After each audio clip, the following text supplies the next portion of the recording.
स्वागत है आप सबका।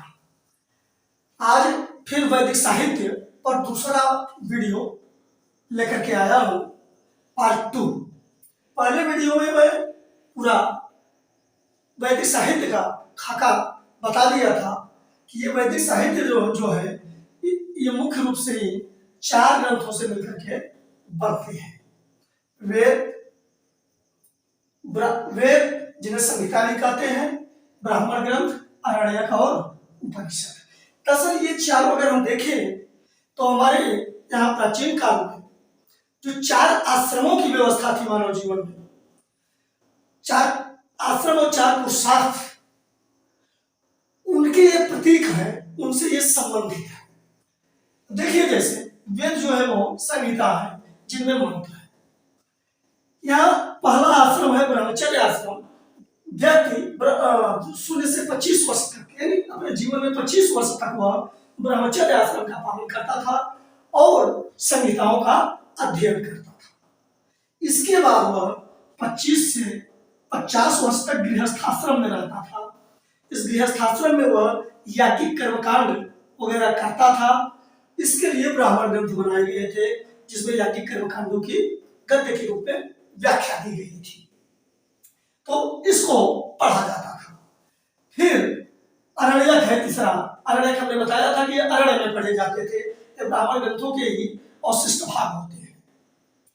ये वानप्रस्थियों के लिए थे। जब 50 से 75 वर्ष यानी 50 वर्ष के बाद लोग वन की ओर उन्मुख होते थे, धीरे धीरे गृहस्थ का मोह छोड़ने का प्रयास करते थे, तब आरण्यक का अध्ययन किया जाता था और 50 से 75 तक ये वानप्रस्थ आश्रम था। फिर 75 के बाद जब तक वे जीवित रहते थे वह संन्यास आश्रम था, यानी पूर्ण रूप से था।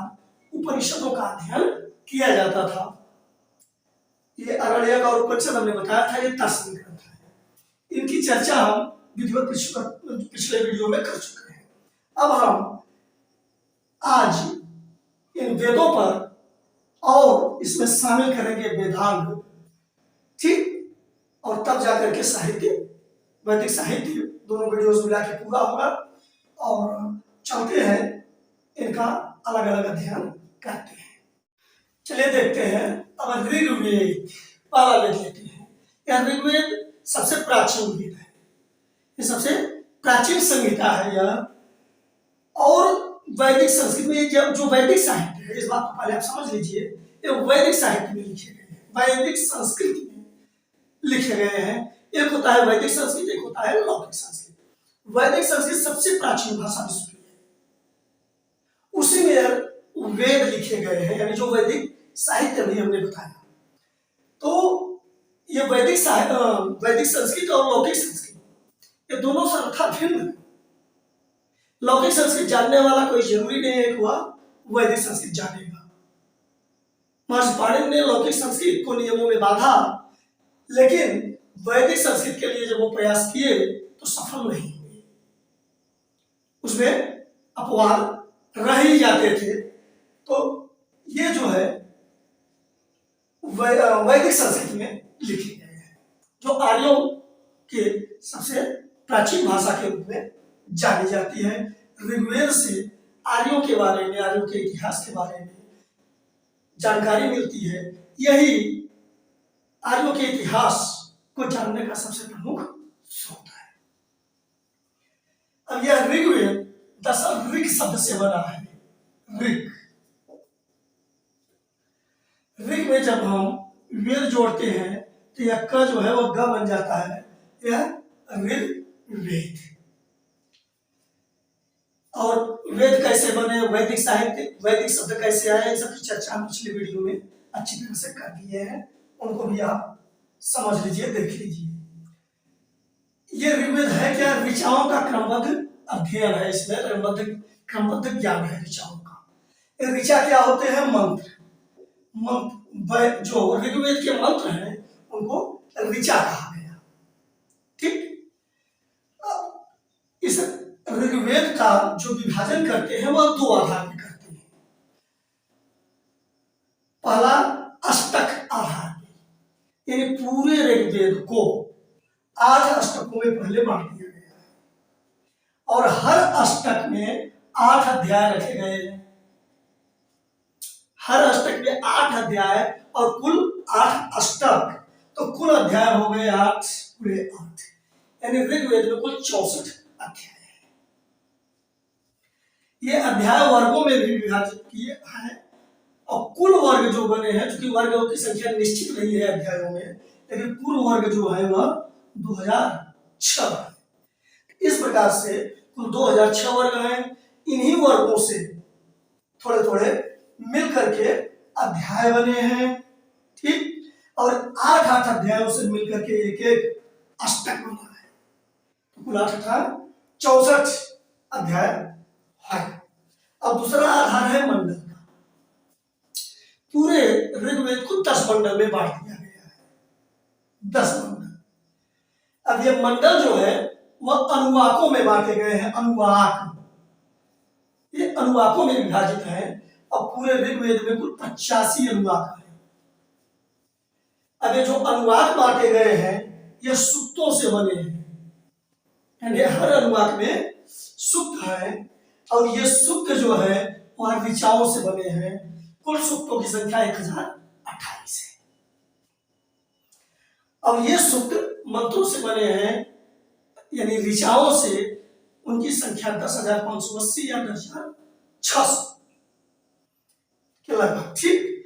तो उन मंत्रों से ऐसे समझिए आप, ऋचाओं या मंत्रों से सूक्त बने हुए हैं, थोड़े थोड़े सूक्तों से अनुवाक बने हैं, और इस तरह से कुल 85 अनुवाक हैं।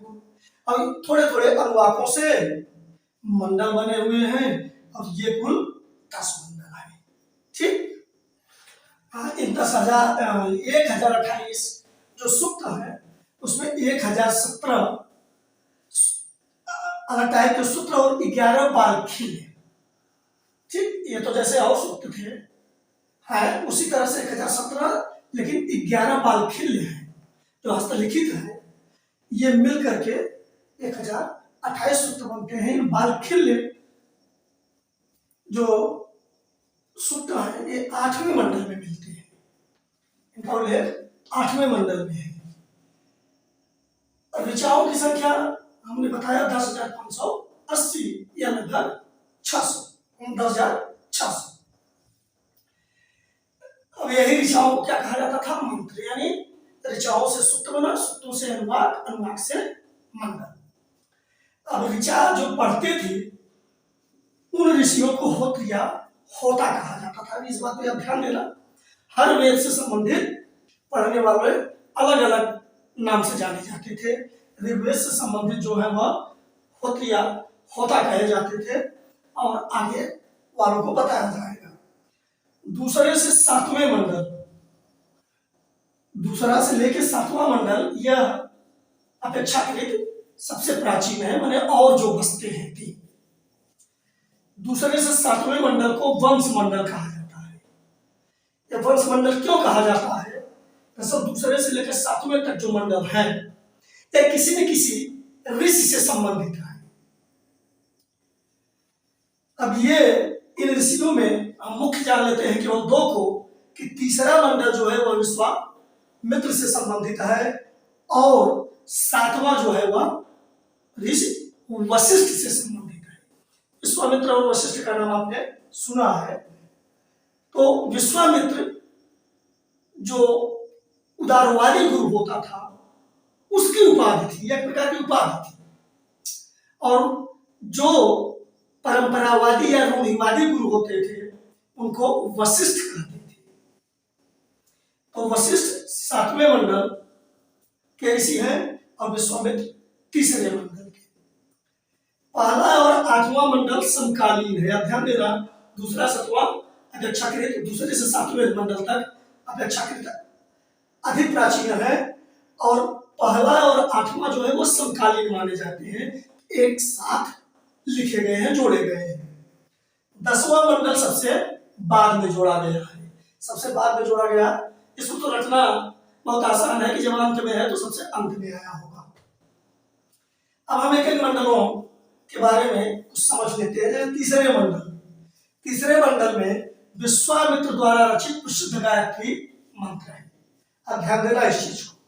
गायत्री मंत्र वही ओम भूर्भुवः स्वः तत्सवितुर्वरेण्यं भर्गो देवस्य धीमहि धियो यो न प्रचोदयात्, जिनको आप जानते हैं यही गायत्री मंत्र है। इसके रचयिता विश्वामित्र हैं और विश्वामित्र किस मंडल से संबंधित है? तीसरे। ठीक, दरअसल गायत्री मंत्र यहां मैं बता दूं तो आगे बढ़ूं, ये गायत्री मंत्र सविता देवता को समर्पित है।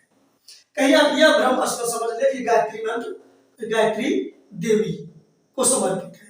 दरअसल गायत्री देवी है वो सही है, लेकिन एक गायत्री एक प्रकार का छंद है, छंद का प्रकार है गायत्री, जिसका क्या कहते हैं उपयोग ऋग्वेद के ऋचाओं में किया गया है। तो अब उस आधार पर इसे गायत्री मंत्र कहा जा सकता है या गायत्री देवी भी मान्यता में है। ठीक, हमें उस पर नहीं जाना है, लेकिन यह जानना है कि यह देव सविता को समर्पित है और सविता का मतलब सूर्य। ठीक, सविता का मतलब सूर्य। सातवें मंडल में एक महत्वपूर्ण घटना हुई थी, 10 राज्य युद्ध। इस युद्ध में सुदास और 10 राजा शामिल थे और उन 10 राजाओं में 5 आर्य थे और 5 अनार्य। अनार्य का मतलब जो आर्य नहीं थे। यह परसड़ी रवि माने रावी नदी, जिसे आज हम रावी नदी कहते हैं, ऋग्वेद में उसको परसड़ी कहा गया है। रावी नदी के तट पर लड़ा गया था। इस युद्ध में सुदास विजयी रहा। ठीक, चलिए देखिए अवेस्ता जो कि पारसी ग्रंथ है, ईरानी ग्रंथ, पारसियों का पवित्र ग्रंथ है अवेस्ता। इसकी समकालीनता ऋग्वेद के साथ मानी जाती है। अवेस्ता की जो गाथाएं हैं वो ऋग्वेदों के ही श्लोकों में मिलती हैं। शब्दों में कुछ बदलाव के साथ समानता पाई जाती है। ऋग्वेद में 33 प्रकार के यानी कोटि जिसको हम कहते हैं के देवताओं का उल्लेख है। अब आप जानते हैं कि अब धर्म को बदनाम करने के लिए लोग 33 कोटि को 33 करोड़ देवता भी कह देते हैं। और ये गलत धारणा है, उनकी अज्ञानता है। वो कोट मतलब प्रकार होता है, तो 33 प्रकार के देवता का उल्लेख और 33 देवताओं का नाम विधिवत दिया गया है उसमें। ठीक, तो हम यहाँ प्रकार अर्थ लेंगे, 33 प्रकार के देवता का उल्लेख किया गया है। सोम देवता का उल्लेख 9वें मंडल में मिलता है। यह सोम प्रमुख देवताओं में से है। इंद्र को सबसे शक्तिशाली देवता माना गया है। सबसे शक्तिशाली देवता में इंद्र माने जाते हैं, ऋग्वेद में माने गए हैं। इनकी स्तुति में 250 ऋचाएं हैं। अब ध्यान देना, इंद्र को सबसे शक्तिशाली देवता माना गया है ऋग्वेद में। 250 ऋचाएं केवल इनको समर्पित है।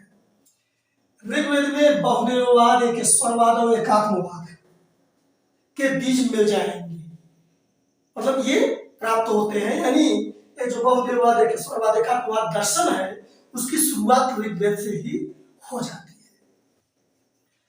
ऋग्वेद में 25 नदियों का उल्लेख किया गया है, जिसमें सिंधु का उल्लेख सबसे अधिक बार।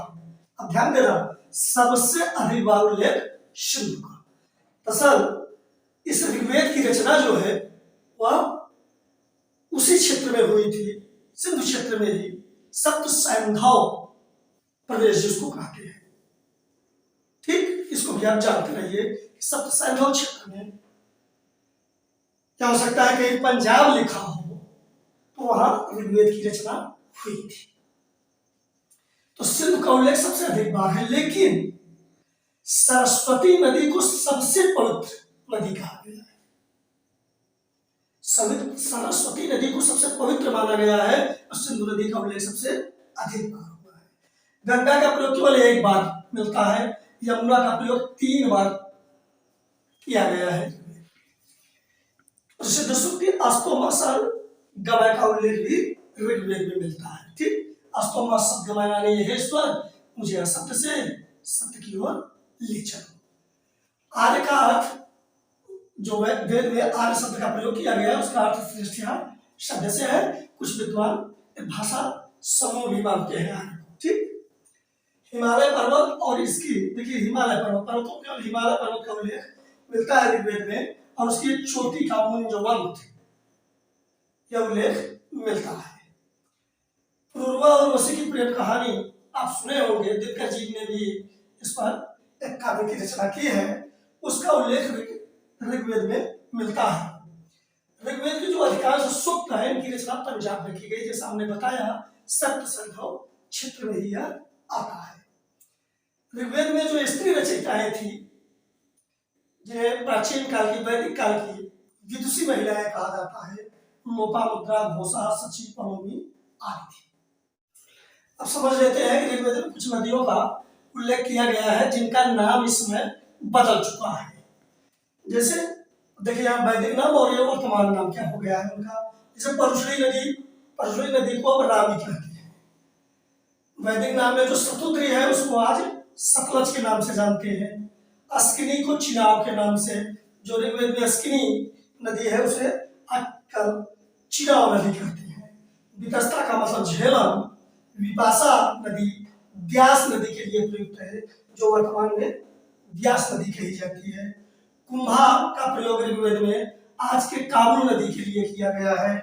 सदानीरा का शब्द का प्रयोग गंडक नदी के लिए किया गया है और क्रम का प्रयोग कुर्रम नदी के लिए किया गया है। यहाँ ध्यान दीजिए, आपको रटने में हो सकता है दिक्कत हो, भारी पड़े कि ये तो याद नहीं होता, तो चलिए याद आप करिए, याद हो जाएगा।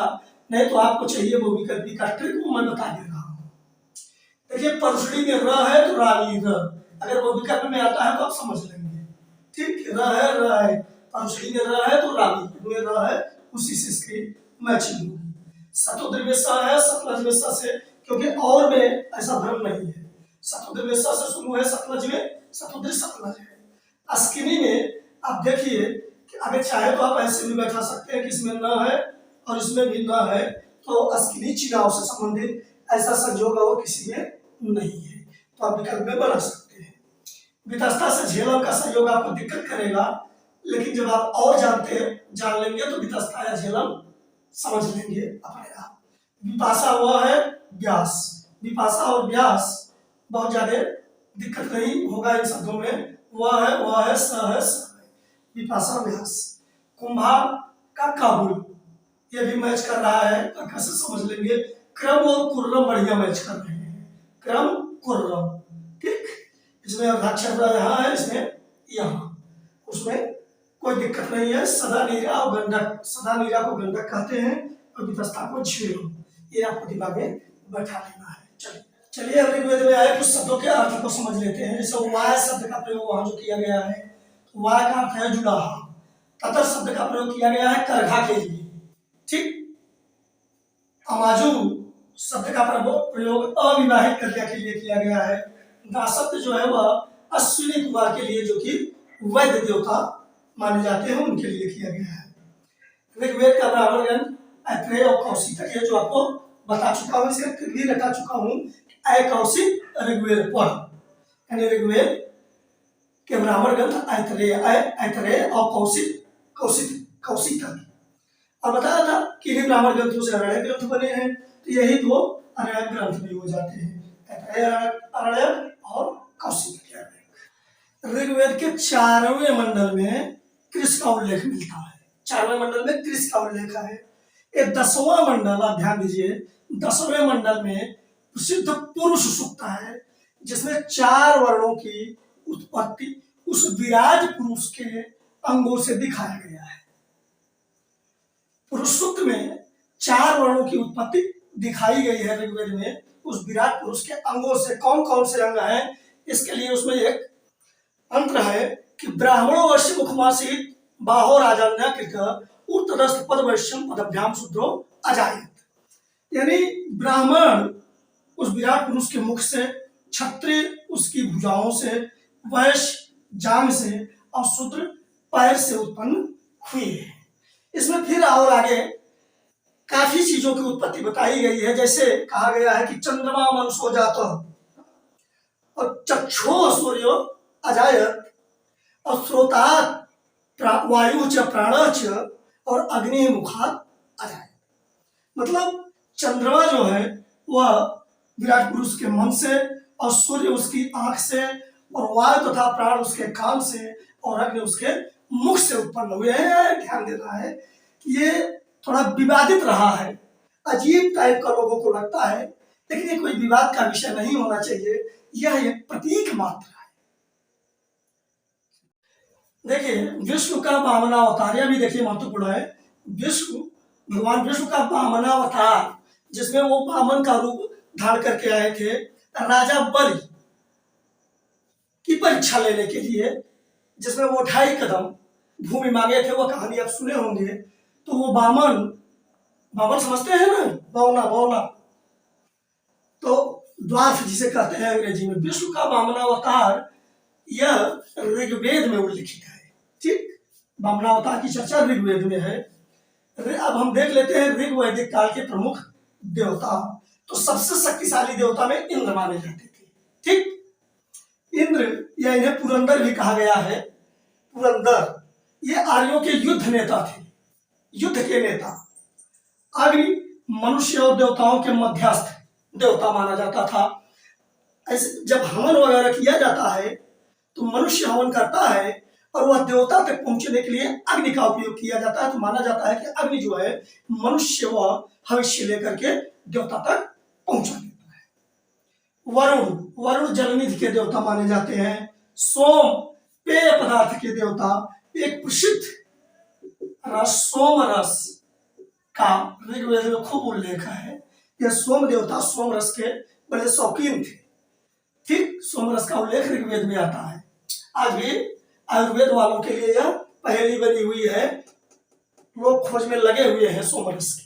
मजाक में शराब को ही सोमरस लोग कह देते हैं। पूषण पशुओं के देवता थे। अरण्यानी, अरण्य माने जंगल होता है, तो अरण्यानी से स्पष्ट है एक जंगल की देवी को अरण्यानी कहा जाता था। ऋग्वेद का सबसे प्राचीन देवता धौस थे। ऋग्वेद में अघन्या शब्द का प्रयोग हुआ है।